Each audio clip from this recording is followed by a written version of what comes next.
everyone, today I'll be checking out my new set of 2 outdoor solar charging pathway lights. The first thing we want to do is go ahead and locate our solar panel here, and on the back where the battery is, you just want to remove this pull tab so it can connect and charge and then work properly.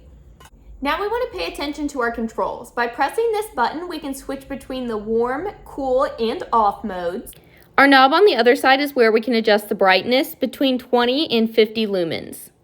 Installation is very simple. You can see we have our ground stake here. We're going to take our center tube and press it in. We have 2 notches here. We want those to interlock and click. Perfect. Now we can take our glass top and we're going to place it inside that extension tube. Now we're going to twist on the solar panel.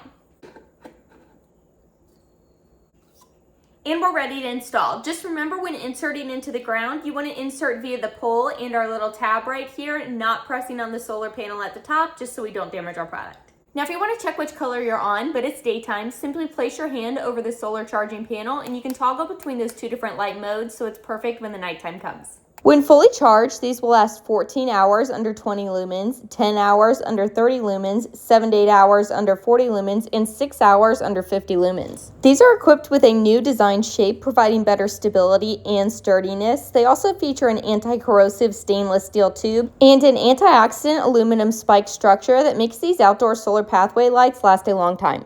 These lights have an IP65 waterproof certification, so they can withstand rain, snow, wind, and more. We can leave them out year-round for beautiful lighting. So in the background here is our warm white. Next, we're going to go to our cold white color, and then we're going to check out the brightness levels between that 20 and 50 dimmable option.